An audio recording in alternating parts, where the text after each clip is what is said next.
Okay, so in this activity we have a short PowerPoint on radioactive decay, and this is just for the basics. We're going to look more at alpha, beta and gamma radiation with a few experiments and another PowerPoint. So I'll include with this a short Google Doc as well, this one, with a few quick exercises to work out about different decays and a true-false table to do at the end. Plus I'm going to pop you a link to a periodic table which, if you click on an element, then you get a list of all the different isotopes that you can get of that element, which is quite handy, quite interesting, and is using the same notation with the mass number on top, the atomic number on the bottom, so the same notation that we use. There's a lot more information that you don't need to worry about, okay? But you can, if you're interested, have a look at which isotopes are stable and which have what's called a half-life, which we'll look at later on. So because some, you'll find, for example, this one, it says up there at the top left, stable. So this isotope of gold is not radioactive, whereas the other ones that have a half-life are radioactive. So I'll give you a link to this, which you can also use to help you with your calculations. And if we get back to the PowerPoint, just quickly about alpha, beta and gamma decay. So what three types of decay have we got? Well, first of all, alpha decay is when a nucleus, an isotope, is unstable and it decays by giving out, here we go, are we going to do it?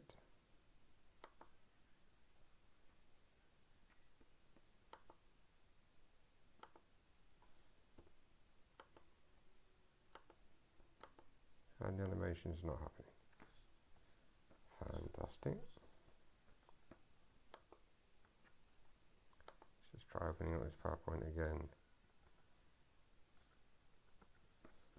quickly.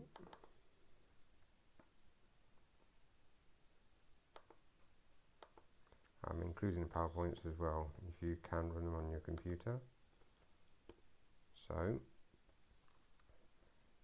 alpha decay.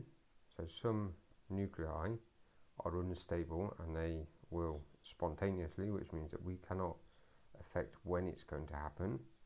They will just spontaneously decay and turn into a nuclei that is more stable. And there's three different ways that they can decay.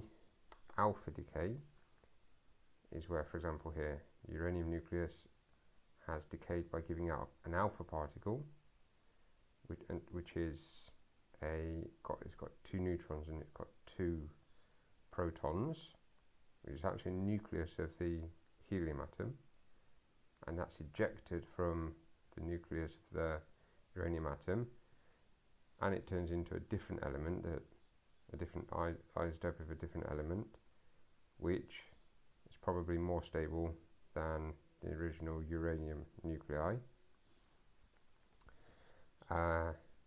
Then we've got beta decay, which is where from the nucleus something very strange happens.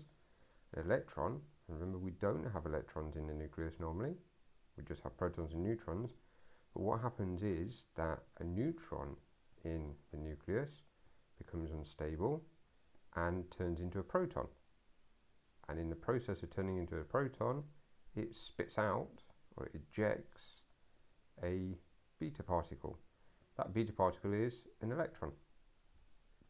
The way to spot it and differentiate it between other electrons is it's moving very fast. Okay, it gets spat out at very high speed, and the element will change because the number of protons will change. We'll get one more proton than what we had before.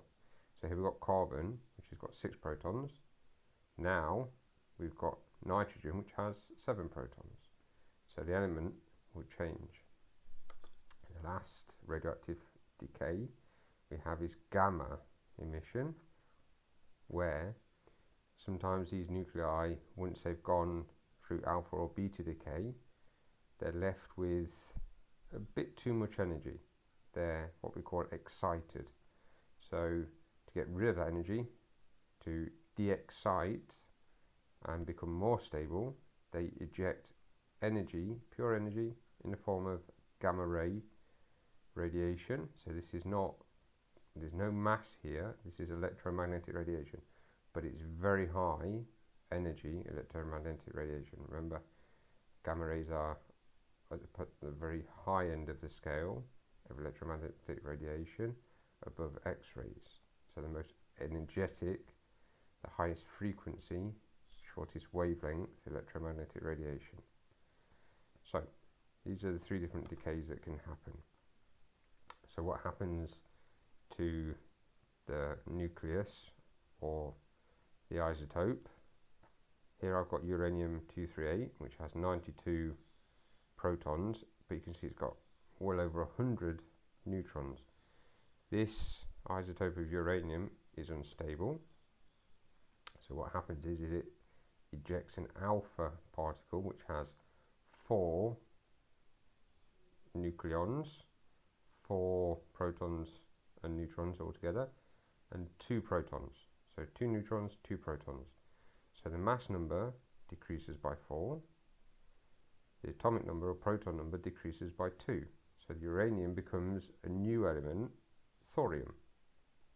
Okay, so when we have radioactive decay, alpha decay, we change element and we change mass.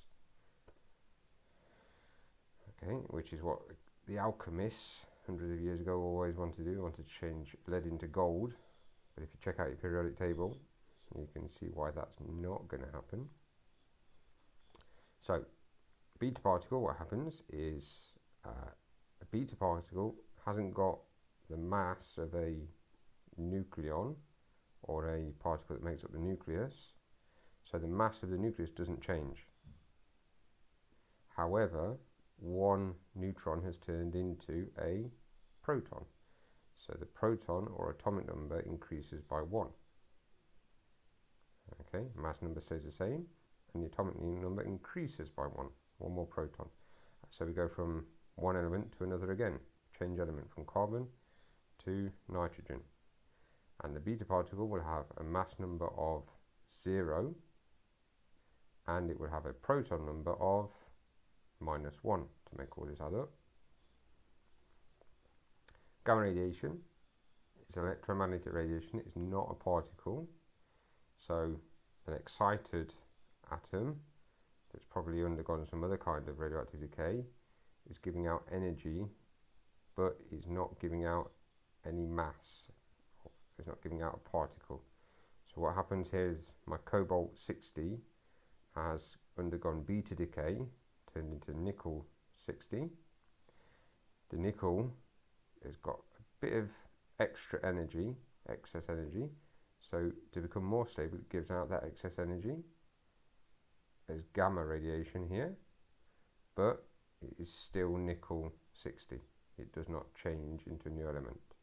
So in your Google Doc, if you switch, you've got a few equations there at the top to fill in. See if you can work them out. Use your periodic table to help you if you need it. And then the very last part of the PowerPoint is a true or false activity. So rather than doing it here, I'll put that into your Google Doc as well at the bottom. Just pop me true or false and hand it in. Okay, so all this together, we've got PowerPoint, video of the PowerPoint with my voiceover, got a Google Doc, and you've got a link to a nice interactive periodic table. Okay, enjoy.